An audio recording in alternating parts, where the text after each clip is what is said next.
ខ្ញុំមើលតាម Facebook មើលឡាចឹងបងឃើញក្លឹបខ្លះចេញគាត់និយាយពីដៃល្អគឺខ្ញុំកីឡាករចាស់ខ្ញុំត្រូវការវឹកហាត់ប៉ះឡងអញ្ចឹងគឺខ្ញុំសម្រេចចិត្តរើខ្លាំងខិនទៅគាត់យកប្រមាណអីប្រមាណអញ្ចឹងខ្ញុំក៏ចរចានោះហើយក៏មកប្រាប់លោកគ្រូគេពីខ្ញុំ2000គ្រូគាត់ថាអូខេ2000ឲ្យលុយមកនឹងគាត់ស្វាត់វែងរោមិនឲ្យតែសើបានវាយចឹងបងតែរដ្ឋាភិបាលនេះមានគ្រូចំនួនមួយអ្នកមើលការខុសត្រូវអញ្ចឹងគឺសិស្សដល់ជួយខ្លាចអីថ្ងៃអត់បានម៉ោងហាត់ដឹងម៉ោងហាត់ម៉ោងថាម៉ោងសម្រាប់ម៉ោងដើរលេងជីទួចដឹងដើរលេងជីទួចខ្ញុំមិនណាត់គាត់បងខ្ញុំមិនណាត់គ្រូរាជីតែខ្ញុំមិនដឹងធ្វើម៉េចទេគាត់ថាមានតែសិស្សមានតែក្រុមខំប្រឹងវឹកហាត់វាយឲ្យបានល្អវាយបាន40វ៉ាត់វាយឲ្យបានគឺទៅវាយឲ្យជោគជ័យចូលក្លឹបកីឡាខិនតែលើកក្រោយគេលេងហ៊ានជេរក្លឹបបាទគេនៅនឹងជេរលោកគ្រូហើយបាទសួស្តីក្លឹបខ្មែរបាទយ៉ាមិនដែរមកដល់រស់នៅក្លឹបខ្លាខាងនេះមកដល់ពេលនេះបានរយៈពេលប្រហែលខែហើយជា6-7ខែបង6-7ខែបាទយល់ឃើញយ៉ាងណាដែរសម្រាប់ចូលមករស់នៅហាក់វឹកហាត់គុណខ្មែរសារជាថ្មីនៅក្នុងក្លឹបខ្លាខាងនេះយល់ឃើញបែបណាដែរសម្រាប់ក្លឹបហើយដូចជាលោកគ្រូដែលគាត់បានផ្ដល់យុទ្ធសាស្ត្រខ្លះដែរបាទសម្រាប់ខ្ញុំគឺមកក្លឹបខ្លាខាងនេះខ្ញុំគិតថាល្អបងគឺការបង្ហាត់ក៏ល្អការស្នាក់នៅក៏ល្អហើយបងប្អូនក្នុងក្លឹបចេះស្រឡាញ់គ្នាបងហើយគឺលោកគ្រូគាត់គឺល្អបងសម្រាប់ពីមុនមកយើងតាមដំណឹងខ្ញុំហ្នឹងគឺដូចជាបងនៅជាមួយការធ្វើការជាមួយនឹងចិនទេបាទហើយប្រាក់ខែនោះបងប្អូនមួយចំនួននោះក៏គាត់វែងនិយាយថាវាមិនដែរប្រាក់ខែជាចុះឥឡូវសួរផ្ទាល់មកការនៅធ្វើការមួយចិននោះបានប្រាក់ខែប្រហែលខែ1000ជាងបង1000ជាងហេតុអីបោះបង់ប្រាក់ខែ1000ជាងមកចូលរួមការហ្វឹកហាត់បណ្ដាលគុណខ្មែរឡើងវិញទៅចិត្តនៅស្រឡាញ់ហ្មងគឺកីឡាករចាស់ពីមុនមកធ្លាប់ល្បីពីមុនមកអញ្ចឹងខ្ញុំនៅតែស្រឡាញ់គុណខ្មែរអញ្ចឹងបងតន់លះបងថាពេលខ្ញុំវាយលេងកើតចាំខ្ញុំទៅរកការងារធ្វើវិញបន្ទាប់ពីលះបង់ហើយស្រឡាញ់គុណខ្មែរហើយតើហេតុអីរើសយកក្លឹបខ្លាខិនចូលហ្វឹកហាត់ទៅខ្ញុំឃើញខ្ញុំមើលតាម Facebook មើលឡាអញ្ចឹងមកឃើញក្លឹបខ្លាចេញគាត់និយាយពីដៃល្អគឺខ្ញុំកីឡាករចាស់ខ្ញុំត្រូវការវឹកហាត់ប៉ះឡងអញ្ចឹងគឺខ្ញុំសម្រេចចិត្តរើខ្លាំងខិនគាត់ពីដំបងឡើយមកនោះសុំលោកគ្រូហ្នឹងលោកគ្រូមានបដិសេធខ្លះទេពេលដែលចូលមកដល់វឹកហាត់នៅថ្ងៃដំបូងហ្នឹងអត់ផងខ្ញុំមកសុំដំបូងខ្ញុំថាមកសុំគាត់ហាត់ទៅនឹងស្ទើរទេតែពេលទៅ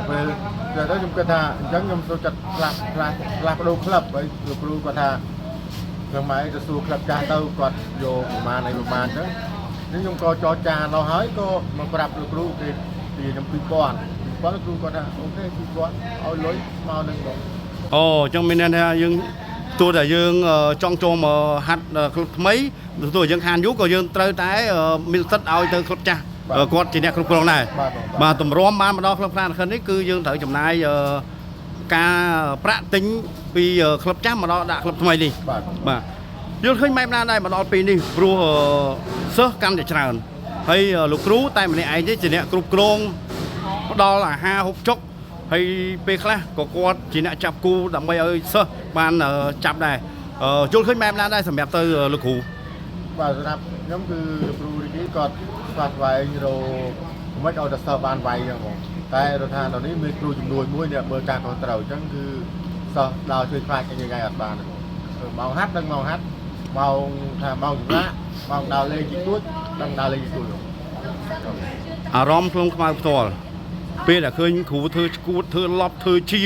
បងប្អូនយើងខ្លះខមមិនពាក្យមិនល្អពេលខ្លះជេរប្រមាថស្ដីបន្ទោសព្រោះតែលោកគ្រូរីគីគឺចង់ឲ្យបានសិស្សល្អជាពិសេសគឺចង់ឲ្យបានសិស្សគេហៅថាបានចូលរួមប្រកួតឲ្យបានច្រើនណាពេលខ្លះគាត់ធ្វើទីផ្សារទាំងគេជេរទាំងគេស្ដីបន្ទោសគាត់យ៉ាងណាគាត់នៅតែតស៊ូបានសំណាប់អារម្មណ៍របស់ក្រុមខ្មៅផ្ទាល់ឃើញលោកគ្រូបែបនេះអារម្មណ៍ទៅជាយ៉ាងណាវិញបាទសម្រាប់ខ្ញុំមិនណាត់គាត់ទេបងខ្ញុំមិនណាត់គ្រូរីគីតែខ្ញុំមិនដឹងធ្វើម៉េចទេគាត់ថាមានតែសិស្សមានតែក្រុមខំប្រឹងវឹកហាត់វាយឲ្យបានល្អវាយបាន40វ៉ាត់វាយឲ្យបានគឺទៅវាយឲ្យជោគជ័យចូលក្លឹបកីឡាខិនតែលើកក្រោយគេលេងហ៊ានជេរក្លឹបកីឡាខិនហើយនឹងជេរលោកគ្រូហើយសំខាន់គឺយើងធ្វើអីបានឡោះយើងវាយឡើងទៅគិតតែឡើងទៅឈ្នះដាក់40វ៉ាត់ទៅបាននឹង cái lên hiện bơi nghe club là khen được គោលបំណងដែលចូលមកហាត់នៅក្លឹបខ្លារខិនដាក់គោលដៅយ៉ាងម៉េចខ្លះសម្រាប់តាំងចិត្តខ្លួនឯងនឹងតបស្នងទៅលោកគ្រូរីគីវិញ rồi làm nhóm vậy đó nhóm là coi chắc nhóm cái đó nhóm chọn bàn vậy đồ club là khen club mày vừa club chắc nhóm tranh bị vậy club nhóm club miền Sài Gòn với club thì muối nhóm miền Sài Gòn mùi thì phí nhóm miền Sài Gòn mùi club thì bay nhóm miền Sài Gòn một tiền đây nó clubលោកគ្រូរីគីខ្ញុំអត់បានទេអញ្ចឹងខ្ញុំនឹងខំប្រឹងបើមិនបានខ្សែវត្តបាននេះក៏បានពៀនបានអីខ្លះជួក្លឹបខ្លារខិន មកដល់ពេលនេះចូលមកក្លឹបខ្លារខិនបានប្រមាណប្រកួតដែរ បាន8ប្រកួតដែរ 8ប្រកួតចាញ់ប្រមាណឈ្នះប្រមាណ សរុបទៀតនៅក្លឹបខ្លារខិនខ្ញុំចាញ់បានចាញ់3ដង ចាញ់3ដងទេអញ្ចឹងមានថា8ប្រកួតយើងឈ្នះ5 បាទ អារម្មណ៍ពេលដែលឃើញលោកគ្រូតែងតែមានម្ហូបឆ្ងាញ់ជូនទៅដល់កីឡាករពេលខ្លះគាត់ធ្វើវីដេអូថា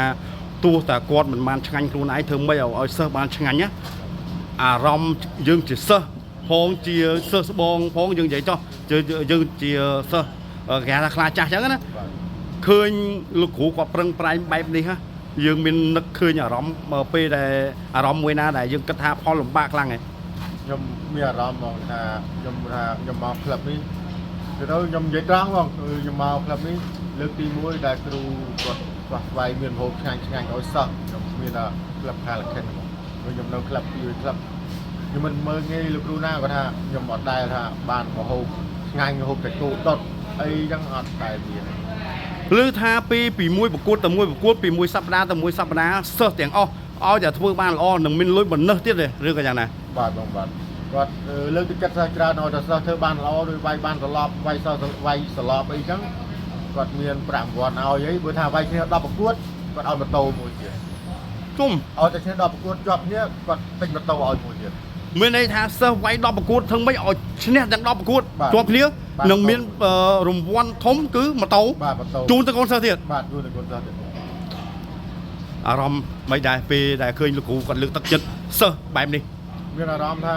ស្រាខ្ញុំមានអារម្មណ៍ថាសប្បាយចិត្តហើយក៏ខ្ញុំអរគុណដល់លោកគ្រូដែលស្វាស្វែងរួមមហោបផងហើយស្វាស្វែងចាប់ពូផងហើយ ធ្វើស្គួតធ្វើជាដើម្បី ជាដើម្បីសិស្សអញ្ចឹងមានតែសិស្សការខំប្រឹងមានដល់ដល់លោកគ្រូមានតែការខំប្រឹងហ្នឹង បាទហើយជាចុងក្រោយមានអីអរគុណដល់លោកគ្រូធំទេហើយនិងលោកគ្រូទូចទេ បាទចុងក្រោយខ្ញុំសូមអរគុណដល់លោកគ្រូរីគីហើយនិងគ្រូហើដែលហាត់ធ្វើការហ្វឹកហាត់បានល្អហើយការហូបចុកក៏គ្រប់គ្រាន់ហើយខ្ញុំសូមអរគុណហើយសូមអរគុណដល់លោកគ្រូរីគីឲ្យសុខភាពល្អអាយុវែង